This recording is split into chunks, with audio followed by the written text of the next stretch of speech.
Well, at number 5, Jenna, we just talked about him. And I'm going to give a nod to Nick Wright and his great influence in this country, in the sports world. Jimmy Garoppolo, because Nick constantly bashes this guy and puts him under the microscope and criticizes him and says he's no good. And that is the atmosphere that Jimmy G is playing this game in. So there is pressure on him. Look, Nick is right. I'll give him that. He almost threw the game away last week. That late interception was bad. And when you look at elsewhere, the D-line, the running game, the receivers, everything else is checking positive for the 49ers. Jimmy G just has to manage the game, play clean, and they got a good chance of winning. So pressure's on Jimmy G for sure. Plus, it's an audition, Jenna, for his next job because we know he won't be in San Francisco next year. At number 4, Josh Allen. Patriots. Yeah, look, coming off a wonderful performance, one of the greatest cold weather performances we've ever seen. Some are saying the greatest last week in that demolition against New England. But you got to follow it up. Nick has made a good point about all of his up and down, his inconsistencies, like a roller coaster ride. If he comes out and plays poorly, that narrative will continue, and it'll be like the continuation of a bad season by his standards.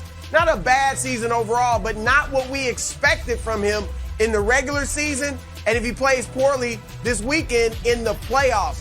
But if he plays well, he's got a lot of room to grow, and in some people's eyes, past Patrick Mahomes. Speaking of Mahomes, he's number 3 on the list because, look, for the last 3 years or so, Patrick Mahomes has not only been known as the best young quarterback in the NFL, he's been viewed as the greatest quarterback, period, in the NFL right now. I know Brady's the GOAT, but at this moment, it's been Mahomes. Now Rodgers challenged him last year and is obviously challenging him this year.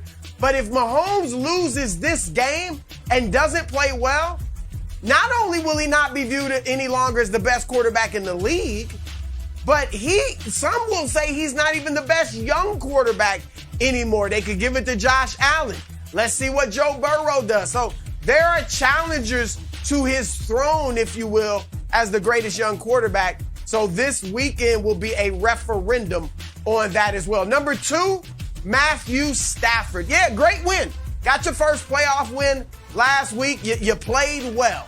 All right, I know Sean McVay didn't totally put it in your hands, didn't throw the ball a lot, kind of managed you a bit, but you played well. But now the real test begins because the Rams got this far last year with Jared Goff, who they jettisoned to Detroit for you, and 3 draft picks, 2 first-rounders.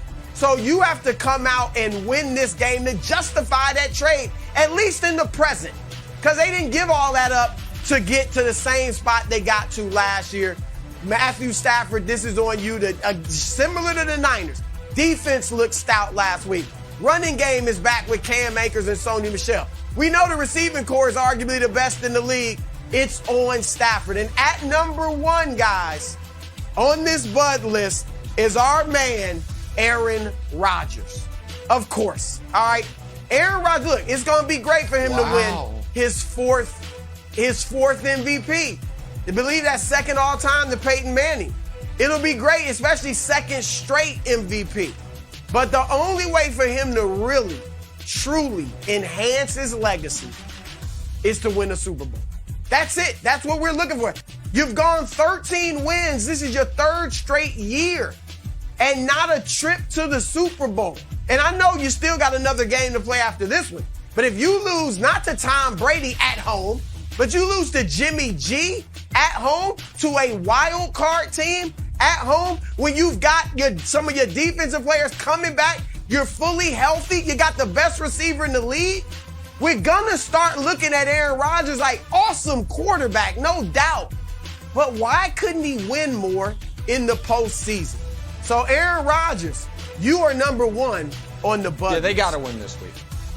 They have to win this week. I agree with you. They likely have to at least make the Super Bowl, but they certainly can't go one and done after this year like they did the year after they won the Super Bowl, being 15-1 and losing the Giants. I think you did a great job with the NFC portion of this. Having Mahomes ahead of Allen on the duress list is an outrage. But it's in line with the entirety of the media that has just decided that Allen is the quarterback who's been league MVP. Allen is the quarterback that won the head-to-head playoff game between these two teams last year.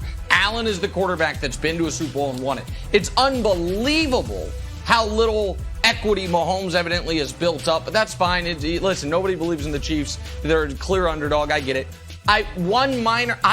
The bill that I think might be under the most duress, and he's not my pick here, but is Tyler Bass. He's the only Bill that didn't play well last week. He's their kicker. Missed an extra point, had one blocked, had one clank in. And I do feel like every point's going to matter in this game against the Chiefs. But my answer, you have number one, the quarterback for the 1 seed in the NFC. I would add Tannehill, Wilds, because Derrick Henry is going to be back. A.J. Brown and Julio Jones are playing. The Titans defense, the front seven in particular, their D tackles even more in particular, have been excellent throughout this season. They are playing a team that nobody thinks has a good coach, a second-year quarterback in his second ever playoff start, came down to the wire against the Raiders. They are rested, they are healthy, they are at home, they are the favorite. If they lose this game, it's hard for me to see a scenario where it's not because of some pretty egregious Tannehill mistakes.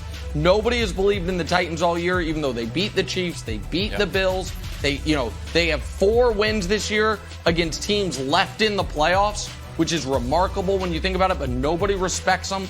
And so I think Tannehill has to at least win this game. I don't think he has to get to the Super Bowl. You lose to the Chiefs or you lose to the Bills, no one's going to kill him. But I think he has to win this game, so I would add him to the list, Wilds. That's good. I'm going to add the Chiefs defense, and Nick, I'm going to throw it back to you. It feels like the Chiefs offense peaking, playing great. Underhand passes are back. Travis Kelce's throwing passes. Everything's going great. But do you feel like the defense may have peaked too early? If we can look at the stats there, Hubs, since week 15. Joe Burrow had a monstrous game. Chargers put up a lot of points. They were running the ball. Broncos could move the ball. And you play well against the Steelers. But do you feel worried that, Chiefs offense rolling, Chiefs defense maybe not playing as well as they did earlier in the year? Well, listen, they're not one of the 2 or 3 best defenses in football like they were playing for, a couple months of the season. However, I don't think the defense needs to play great against the Bills. I think they need 4 stops. I think you need 4 drives that either end in a punt or a turnover. And I understand that seems impossible, but the Patriots are not good. So the fact that the Patriots weren't able to do it doesn't mean the Chiefs won't be able to do it. I think the Chiefs should look at it as, if we can hold the Bills to 31 or less, we've done our job, and it's going to be on the offense to do the rest. I understand what you're saying. You can't let Broussard, you can't let the Bills do what they did against the Patriots, but I don't think they will. And so I get it. I don't think the Bills' defense is going to be able to slow down Mahomes. So if the Chiefs lose, it'll probably be because of their defense, but I think they need 4 stops. 4 drives and a punt or a turnover is what I'm looking for. All right, let me answer your guys' rebuttals. Nick, on Ryan Tannehill, I agree. If they lose and he looks bad, then they'll probably be looking to upgrade at quarterback, right? They'll be saying, that's all we need. We got the great A.J. Brown. Derrick Henry will be back. Our defense improved. That's what we need, is a better quarterback. But I also feel like we know what Ryan Tannehill is. And we don't know how well Derrick Henry's going to play. Like, Henry may not be himself. On the one hand, he could have fresh legs and look awesome.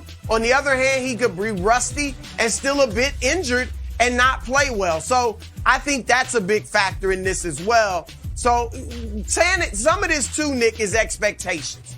All right, and sure, and your like how much we expect from you and already think of you. And when you think of that Tennessee offense, first you think of Derrick Henry, second you think of A.J. Brown, third you probably think of Julio Jones, even though he's not what he used to be. So I just don't think people are looking at Tannehill to be the deliverer. So that's why he wasn't on the list. And Wilds, yeah, you're right. KC's defense does have to play well. But my beef with you, Wilds, is you don't follow the rules. I mean, during the season when it was just for players, you're throwing mascots on there on the bud list You've Yeah. thrown coaches before I'm I a opened disruptor. it up to coaches and front office people. Now you're throwing a whole unit on the bud list. So A whole it's unit. for That's right. individuals, Wiles. Thanks for watching. Subscribe here to get the latest from the show. Also, be sure to check out more of the best clips from First Things First, or go watch a few segments from our other shows on FS1.